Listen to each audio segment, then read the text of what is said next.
नमस्कार. मी सारंग लक्ष्मीकांत दुर्गे.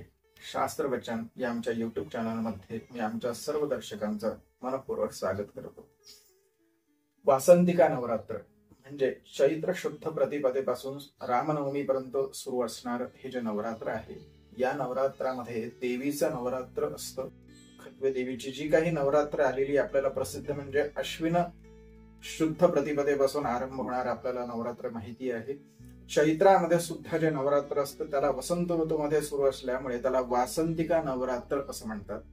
या नवरात्रामध्ये सर्वात महत्वाचा दिवस जर कुठला असेल तर देवीच्या बाबतीतला तो दिवस म्हणजे चैत्र शुद्ध पंचमी.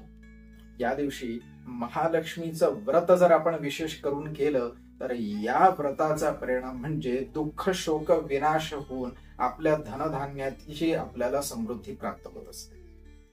हे व्रत कसं करावं आणि या व्रताबद्दल धर्मशास्त्रामध्ये काय सांगितलेलं आहे तर या व्रताची महती सांगत असताना राजराजो भवेत श्रीमान भवेत जन्मनि जन्मनि एतल लक्ष्मी व्रतन नाम दुःख शोक विनाशनम असं सांगितलेलं असल्यामुळे प्रत्येक जन्मामध्ये हे व्रत करणारा व्यक्ती हा राजाप्रमाणे उपभोग भोगतो आणि त्याला अनेक प्रकारच्या संपत्तीची प्राप्ती होत असते असं या व्रताचं महात्म्य सांगितलेलं.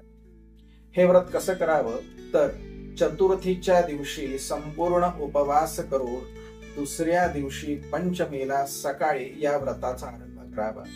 महालक्ष्मीची षोडशोपचार पूजा करावी. महालक्ष्मीची कमळांनी महालक्ष्मीचं अर्चन करावं.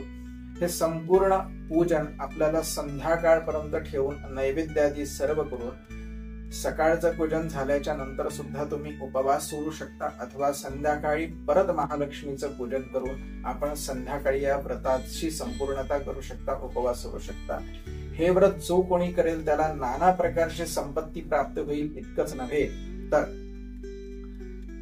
या व्रताच्या प्रभावाने त्याच्या दुःखाचा आणि शोकांचा सुद्धा विनाश होतो असं शास्त्रात सांगितलेलं असल्यामुळे हे व्रत आपण करायलाच हवं. या व्रताची माहिती ज्या पद्धतीने उपलब्ध आहे ती आपल्यापर्यंत पोहोचवलेली आहे. सर्वांनी शुद्ध पंचमीला हे महालक्ष्मीचं व्रत करावं म्हणजे लक्ष्मी आपल्याला कधीही सोडून जाऊ शकत नाही. न लक्ष्मीर मंचती. याचा परिणाम आपल्याला पुढे जो सांगितलेला आहे तो असा आहे की याचा परिणाम म्हणून आपल्याला विष्णू लोकाची प्राप्ती हे सुद्धा फळ या व्रताचं आपल्याला सांगितलेलं आहे. म्हणून आपण हे व्रत निश्चित करायलाच हवं. जय श्रीराम.